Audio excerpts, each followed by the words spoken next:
Hi, my name is Andrei Jikh. Welcome back, where you come for the magic and stay for the finance. I don't have an intro tagline to my videos, but that sounds good, so I'm sticking with it. Anyway, let's talk about how much money you need invested to live off of dividends. So to figure that out, step one, pull out your phone.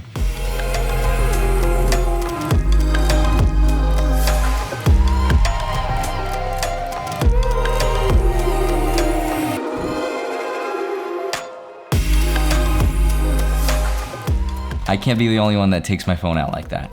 If you're wondering how many takes that took to shoot, actually enough to crack my phone and destroy it completely. That's pretty sad, but instead of throwing it away, I repurposed it and framed it into this work of art where each and every part on this iPhone is taken apart and labeled independently. So cool, I love that. Totally unrelated to the video, but I just wanted to share that. Also, that was a complete lie. I just bought that online. I never drop my phone because I don't make mistakes. No, I'm just kidding. My entire YouTube channel is one giant mistake that I keep making over and over again and then sharing it with you. So let's get started.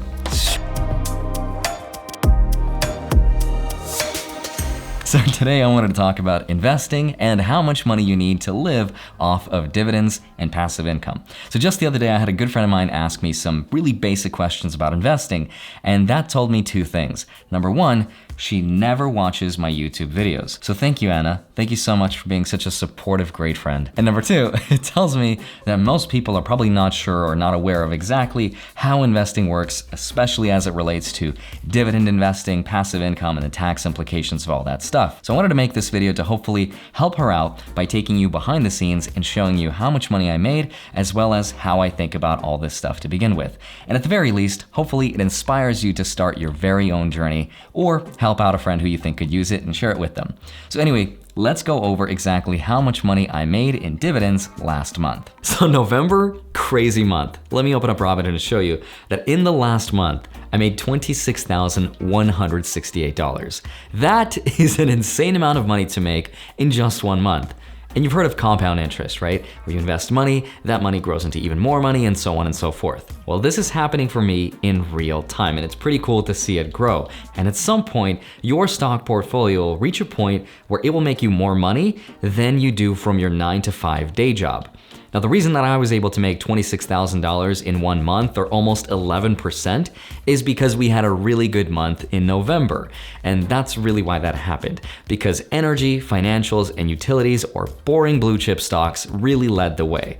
So I'm not gonna sit here and tell you that I'm super smart and you should subscribe to me and buy my $5,000 investing program, because I've got nothing to sell you. It's just the stock market doing its thing, and it will inevitably happen to you as well over a long period of time. But what I'm leaving out is that I made over $700 in passive income this month, plus an effective $933 in dividend raises. So let me show you the breakdown for that. So if I open up my Robinhood account summary, you can see for this period I was paid $743.57. That's an amazing amount of money, right there by itself, enough to cover my rent this month. But what's more interesting is if I showed you how much I was paid in November of last year. So let's jump into my spreadsheet and I'll show you exactly how much that was, $409.58. So that represents a growth of 81.5% year over year, which is amazing. You can see that every month I've been investing this way, compared to the same time last year, I've consistently made more just by reinvesting and buying more stocks. But on top of the dividend income, the second source is from dividend increases. Now you can think of dividend increases as sort of like when a company makes a profit, it has two choices. It can either reinvest that money to make more products, or it can reward its shareholders by giving them essentially a pay raise. And not every company does this, but the ones I try to find and invest in always follow that trend. The downside though is two things. The first is I have to pay taxes on this dividend income. Now this doesn't even matter if I don't even touch this dividend income, if I use it to reinvest and buy more stocks, it doesn't matter. The IRS still wants their money. The second downside is that every time a dividend stock pays us dividend income, it will fall by the same amount. So for example, if Apple pays us 80 cents per share, then its stock price will drop by those same 80 cents. Now, this doesn't always happen. Sometimes a stock will stay the same in price. Other times it's so hyped up that it will even increase in price. And people try to do this dividend capture strategy by buying a dividend stock right before it pays, they'll collect the income, and then they'll try to get rid of it right before it falls. Now that's a lot of work, and I don't do this because I know that eventually the stock price will recover and even exceed its original price without me doing anything. So anyway, for the past month, I got 8 dividend increases from 8 companies. For the sake of completion and transparency, I'll share with you what those stocks are in case you want to know. They were Shell Oil, AbbVie, Emerson, BTI, National Grid, Aflac, SPHD, and Hormel Foods. Now, I imagine that most people have never even heard of those companies. Those are just stable blue chip stocks. But even though I was paid a grand total of an extra $37.32 per year, it doesn't sound like a lot to make just $37 extra per year. But that is way more money than you could ever imagine. Check this out, it's gonna blow your mind. For starters, $37 pays for Netflix, Spotify, Disney, and my 20-cent iced coffees. So let me show you an example of why it's so much money. If I open up Robinhood and I go to Apple, and if I scroll down to the div yield, you'll see how it's 0.66%. What does that mean? That's how much money the company will pay me in interest per year for every dollar that I invest with them. So for example, how much money do I need to invest with Apple to get $37 per year that I just made?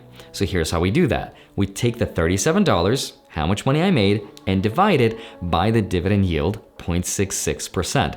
Remember to move the decimal over twice to the left, we get 0.0066, and we get the total to be $5,606. What does that mean? That's how much money I need invested with Apple, $5,606, just to make $37 extra per year. Except that's $5,606 I didn't need to invest at all because I organically got it from my own portfolio just by itself.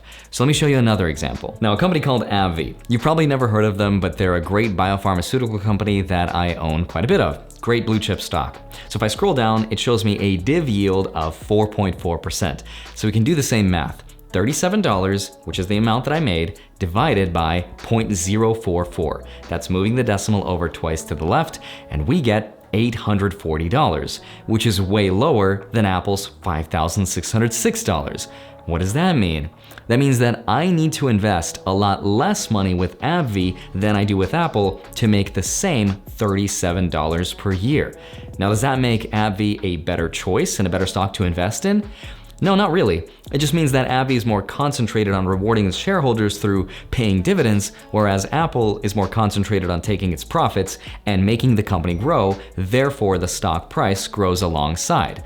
So the reason that I bring that up is because the amount of money that you need to live off dividends really highly depends on what your returns are and how much money you want to make. So for example, if I want to make $40,000 per year, then that would depend on what my dividend yield for the companies that I invest in is.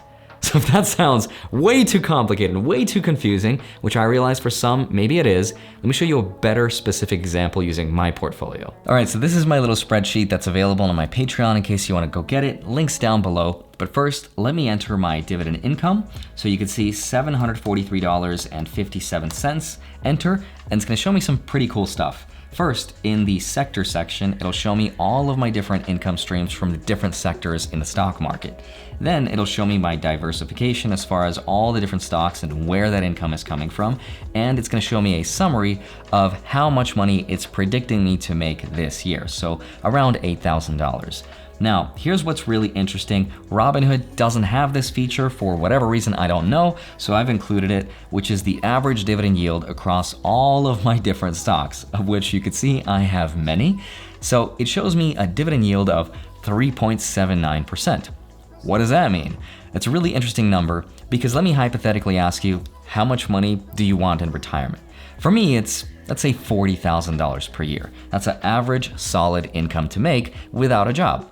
So $40,000 I'm gonna enter into my calculator and I'm gonna divide it by my dividend yield. So really simple, remember to move it over to the left twice, we get 0.0379. And we hit equals, and that'll show me the amount that I need invested, $1,055,408 to get to my hypothetical $40,000 per year. Now I know that sounds and looks like a really big number that you'll never get to, but I promise as soon as you start taking this stuff seriously and you invest consistently and you start tracking it like you would any other goal you'd ever have, then this number will creep up on you way faster than you could ever imagine. So anyway, if you add up the dividend income and the increases, which is an effective $933 following that same 4% rule, that brings up my monthly income total to $1,676.57. Not bad for not actually doing any work at all. But wait, there's more, because on top of dividend income, I also received interest in the form of digital currencies that I'm holding on BlockFi. So I earned 0.04 BTC last month, which currently at the time of recording this video is roughly valued at $770. And that brings my total monthly income to $2,446. Now, unfortunately, that is not dividend related, nor is it FDIC insured, so it's always at a risk. So I'll leave that out, but I just wanted to share it with you in case you wanted to do the same thing. You can use my promo code right here and get up to $250 worth for free of digital currencies. But the point is not to just invest in dividends by themselves. I'm not saying I know everything with dividends. I'm not the be-all, end-all source of authority on this. The point is to diversify across many different sources, like dividends, like real estate, and even digital currencies if you wanted to. So back to the original question of how much money you need to live off dividends.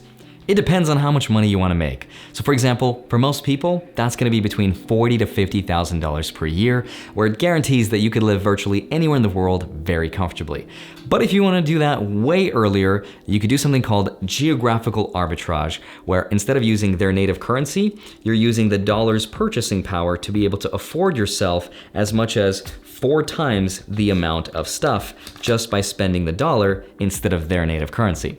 For example, in my city of Astrakhan, their monthly net salary after taxes is $249. That's per month. That's $3,000 per year. And knowing what you know now, you take that $3,000, divide it by a dividend yield that's average, let's say 4%, that means $75,000 is how much I need invested to live a pretty average lifestyle in the city of Astrakhan where I'm from, which I do not recommend. But as far as the amount of profits I've made in November of $26,000, that's money that I'm not really very happy with, and here's why. Because I didn't really make that money because I didn't sell it or realize my profit. I just made $26,000 extra on paper. And as a dividend investor, it's interesting because when my stocks grow in value, I'm not very happy with that because it takes me farther away from my goal because I need to use more of my money to buy less stock. Instead, I'm really happy with my stocks are in the red and they're doing worse because that's when I'm actually buying more stocks and that's when I'm building more passive income, which gets me closer to my goal. I could do one of 3 things. I could, for example, sell this entire portfolio, just YOLO, swipe up and sell everything. In that case, I would take my profit, pay the taxes, only to ride off into the sunset and then 3 years later realize that I'm completely broke. So I don't want to do this first method, and instead I might want to consider doing method number 2. Now the second thing I can do with all this money is just continue investing and then letting compound interest grow and take over for the next 20 years. So time lapse, 20 years later, and now we're here. $1.37 million later, and all I had to do was reinvest my dividends month over month at my average $700 a month, and I'd be here. That's pretty cool. And this is where the confusion comes in, because people think to live off of dividends, they would sell the entire thing, retire a millionaire, buy a car, buy a house, and just be a baller.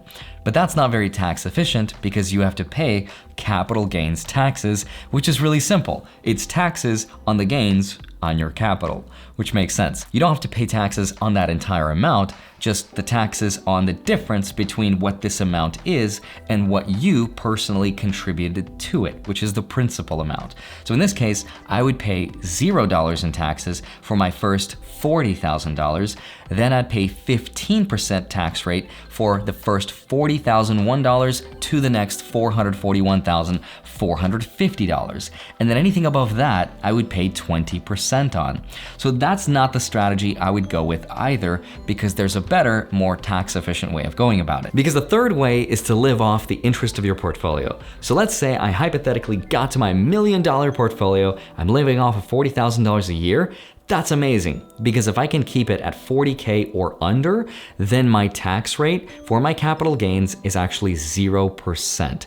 Now that's what the rule is today, but it could change in the future, which is pretty cool. Now this is for qualified dividend income only, and it takes into account your adjusted gross income. So it's not just like dividends are exclusive, it takes all of your income sources into account. But the point is, the reason why I love this is because I don't have to plan for my future by selling my stocks at a perfect time during a good economy when I'm old and wrinkly.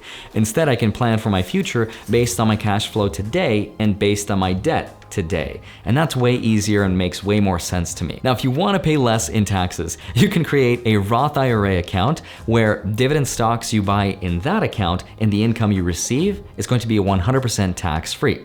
The downside though is you're limited to putting in only $6,000 per year, which is why I have a brokerage account that is taxable outside of my Roth. And the second downside is that you have to wait until you're 59 and a half to withdraw your gains. You can withdraw your contributions at any time, but you will be penalized if you try to withdraw what profits you made in that account. So the final answer with regards to how much money you need to live off of dividends depends on how much money you want to make per year divided by the dividend yield. So for most people, that's going to be about $40,000 that they'd need, or roughly $1 million invested in the stock market with dividend stocks earning 7% or a dividend yield of roughly 4%.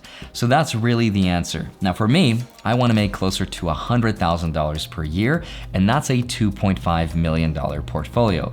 But I'd love to hear what you ultimately want to make and how much money you need. Having said that, if you want to get started with investing, put in $100 with Webull. You can withdraw it a month later, but you can get 4 free stocks, 2 of which could be valued up to $1,600. It's a limited time promotion. You can get a 5th free stock from Robinhood, and you can also follow me on Instagram where I post from time to time, join my free Discord group, or reach out to me and write to my PO box down below.